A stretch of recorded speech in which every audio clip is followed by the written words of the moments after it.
Good evening. Scotland's lockdown exit plan could be accelerated. A positive message from the First Minister as she announced plans to get more children back to school. Nicola Sturgeon says as coronavirus cases continue to fall, there is more reason to be optimistic than at any time since early autumn. But for now, we need to stick with it. We'll have more on how restrictions could ease and how a return to levels might work in a moment. But first, Louise Hosey reports on the plan to get schools up and running once again. While his younger brother returned to school last week, Primary 5 pupil James has continued online learning at home. The 9-year-old has enjoyed his football breaks, but was pleased to learn today that he'll be going back from the middle of this month.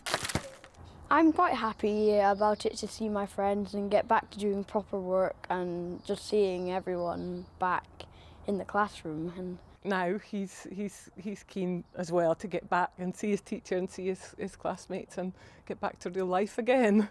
Last week, the youngest school children and a limited number of secondary pupils returned to the classroom. Today, the Scottish Government unveiled the next stage of its phased plan. From the 15th of March, all Primary 4 to Primary 7 pupils will return full-time. Secondary pupils will undergo blended learning, with all pupils receiving some time in school between the 15th of March and the Easter holidays.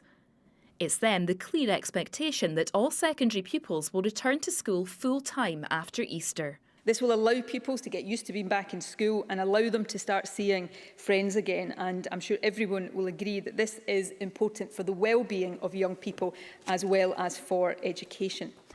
Nicola's daughter Amy is an S1. She has mixed feelings about blended learning. I think it'll be more difficult than just being at home.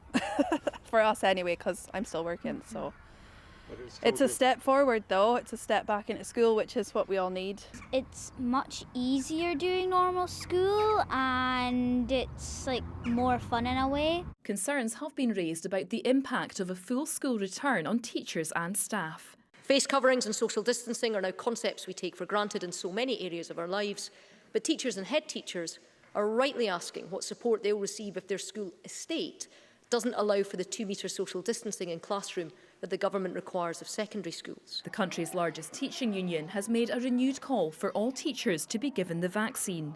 Again, we just feel that we in primary are going back without any kind of extra mitigations.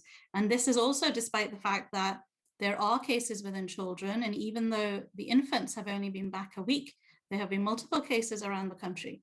With a reduction in COVID cases and hospital admissions, the Scottish Government is considering whether it can accelerate the country's exit from lockdown. The planned return of Scotland's school children could be one step on the road back to normality. Louise Hosey, STV News.